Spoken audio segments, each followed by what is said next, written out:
I'm joined now by Hua Yu Sebastian Cherng. He's the Vice Dean of Diversity, Equity and Belonging and an Associate Professor of International Education at NYU. He focuses on the social lives of marginalized youth. Professor, welcome to the program. Your assessment of this report, are you surprised by the scope of magnitude of just how bad these test scores were? So I think I echo the top officials where it's not quite surprising to me, unfortunately. To add on to the main punchline, really those students who were the most marginalized before the pandemic, particularly Black and Latinx students, also suffered the most precipitous falls in their test scores. So can these children catch up? Is there a way to reverse the trajectory, if you will? So I believe absolutely, optimistically, yes. Some of it is, the drops in test scores are absolutely linked to access to remote technology during the pandemic, which is becoming less of an issue as we're transitioning to pretty much all in-person teaching.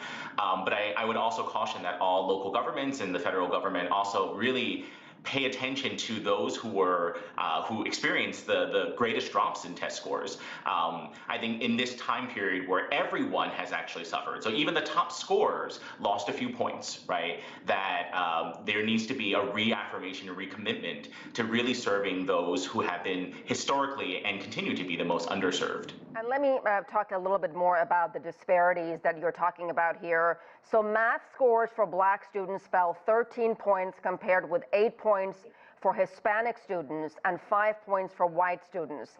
In reading, all three groups fell by 6 points.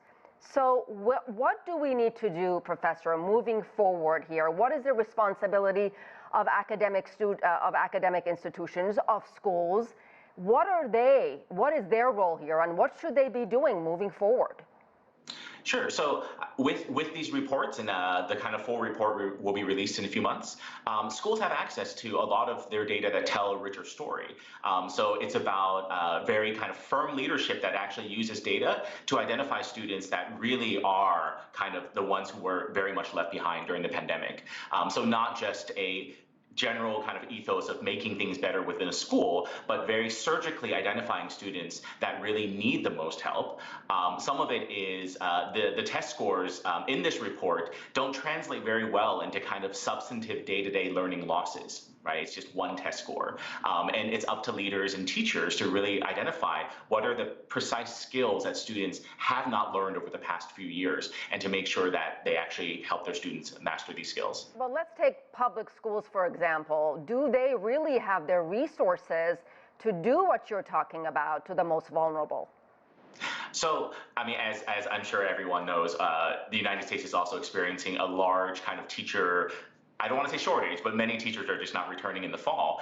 A lot of this, I think, burden of identifying and using data to better serve students actually falls on leaders, right? Which typically right now, there's not as much of a shortage compared to teachers. So I think a concerted leader, a principal, a superintendent can really just spend a few days with resources to really identify the actual names of students within the classroom that need the most support, and then really decide on a leadership level what that support would look like. So not just saying, teacher in your own classroom, identify the students, but really kind of coordinating this effort in the school. And what about the parents here? How worried should parents be about these test scores, about their 9-year-olds not doing well in math and reading? I mean, I imagine that parents should be quite concerned. Parents are very concerned. And here I always caution about parents as a force that shapes education. So the top scorers in the nation have also, like I said before, they've also experienced some decline.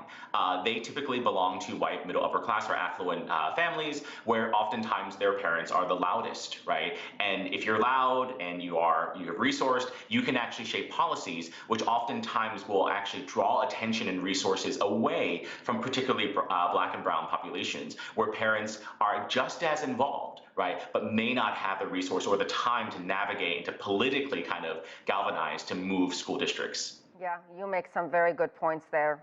Thank you so much, Professor Hua Yu Sebastian Cherng. Thank you, Asieh.